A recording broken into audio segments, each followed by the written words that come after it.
What's going on, guys? It's your boy John the Liquidator coming back with another video. So it look like WNBA champion Sabrina Ionescu, let it be known she wants to team up with Caitlin Clark, and the world is stunned. Guys, for this one here, we got to go all the way up to Indy. Let's get it. Let's go.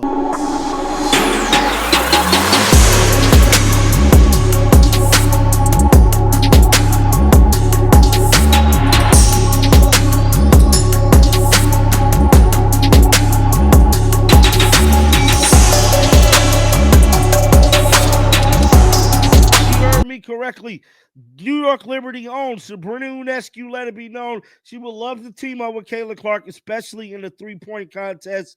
She was on Big Noon Kickoff today, and I'm telling you right now, she was lit in the city because her own Oregon Ducks is definitely the hottest team in college football. I just got to keep it real. They're definitely number one. They're putting the beast on teams. Shout out to Dan Laney, man. They got that Nike money, and they doing a thing with it. Now, Sabrina pulled up to show the school some love, I believe, and she spoke about Caitlin Clark in the pregame show before the festivities. Now, before we get into all that footage, something else that need to be talked about that a lot of people really isn't is none other than Christy Sides. Now, we know Christy Sides was fired by the Indiana Fever about a week and a half ago, and it looked like don't nobody else want her to be a part of their organization because she still don't have a job.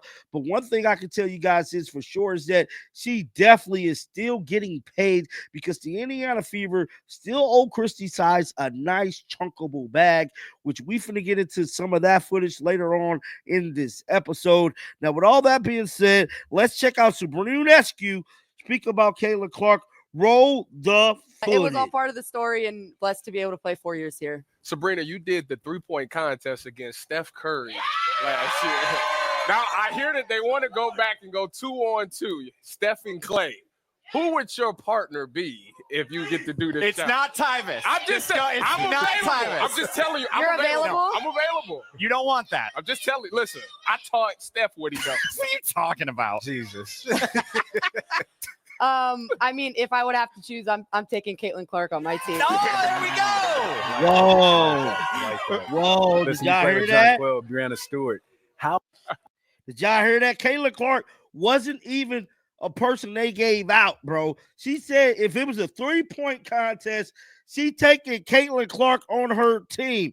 Now, that there, my friends, is currently going viral all over social media, but that wasn't the only thing Sabrina had to say about Caitlin Clark. She had this to say as well. Let's roll this footage right here. Pull it up right now. Dad, and I was kind of showing her around Eugene, and to be able to see what she's been able to accomplish in college and now at the professional level, it just helps all of us continue to push the game forward and advocate for women's sports. She actually took her visit here with her dad, and I was kind of showing her around Eugene, and to be able to see what she's been able to accomplish in college and now at the professional level, it just helps all of us continue to push the game forward. And now that was Sabrina Ionescu speaking about Caitlin Clark actually taking a tour of the Oregon campus in Eugene. Shout out to Sabrina, man. Once again, congratulations on that WNBA championship for the most part. You know, she did have that one game where she hit that three. We all could say that, bro. Now, whatever happened in that last game, so be it. But one thing we cannot deny is Sabrina Ionescu clutchness, because she is very clutch. Now, another story in this video that I want to talk about is Christy Sides. Now, I know a lot of y'all might not want to talk about her, but we got to talk about it. Now, I made a video earlier kind of breaking everything down, how Christy Sides got fired for the most part, and how Stephanie White actually got the job. Well, I'm going to replay some of this footage just so you guys can have an understanding in how everything went down, because I'm here to tell you the Indiana Fever still owe Christy Sides a nice substantial amount of money, and I'm telling you right now, they quickly cut the check. They don't give a damn. They wanted her gone. With all that being said, let's roll the footage. Andy, let's first start with Stephanie White. I mean, you were on the front lines. You knew that something was happening. Take us through sort of this reporting process and, you know, how you were able to really put together this story about her move back to Indiana. Yeah, so honestly, it started because the Sky were looking for a coach, right? So you start contacting your sources about who could be available and who the Sky would even be interested in. And so, I mean, the first piece of information I got was just that Stephanie White might not return to the Connecticut Sun. And so that was kind of a big question, or I guess I shouldn't say it was a question or even that it was shocking to hear, because I think something we need to start like talking about or getting comfortable with is that in the W, just like other sports leagues, like if you're great at your job, you can be poached at any time. And that's not shameful. That's not wrong. Like that's the name of the game, right? Like teams want to be successful. We don't have to tiptoe around it. Like by any means necessary means by any means necessary. And it's okay for women's sports teams to be that competitive.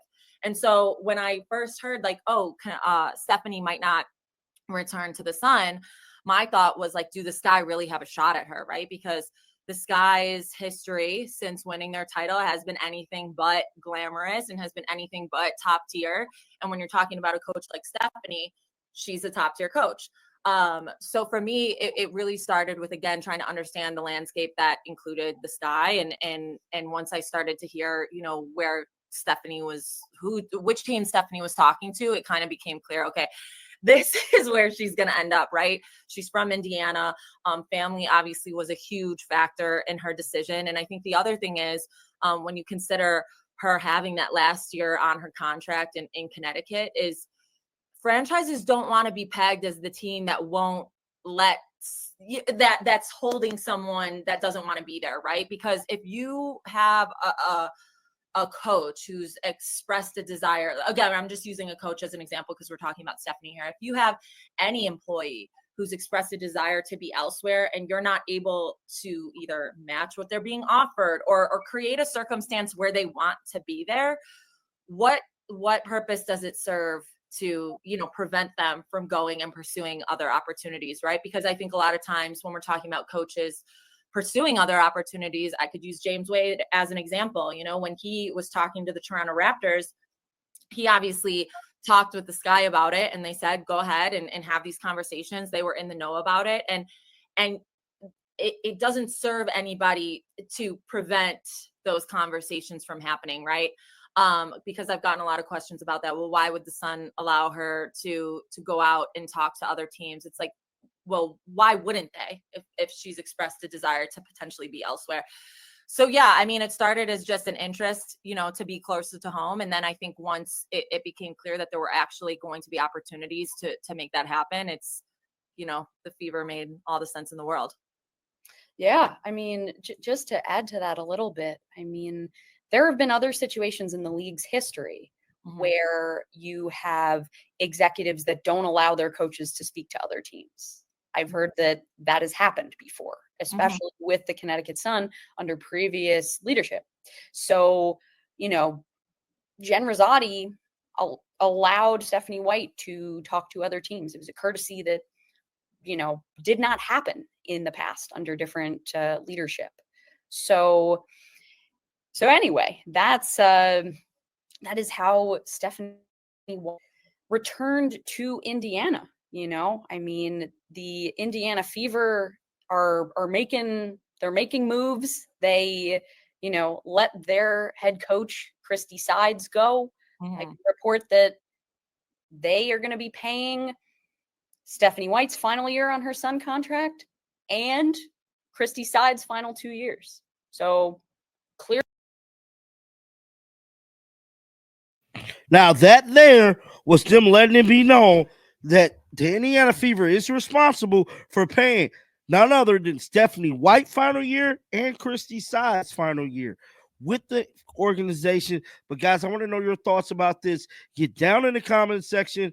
Keep them bills on, because you know what? I'm going to bring you the news. And like always, until next time, shake the haters off. I'm out of here. Peace out. Shake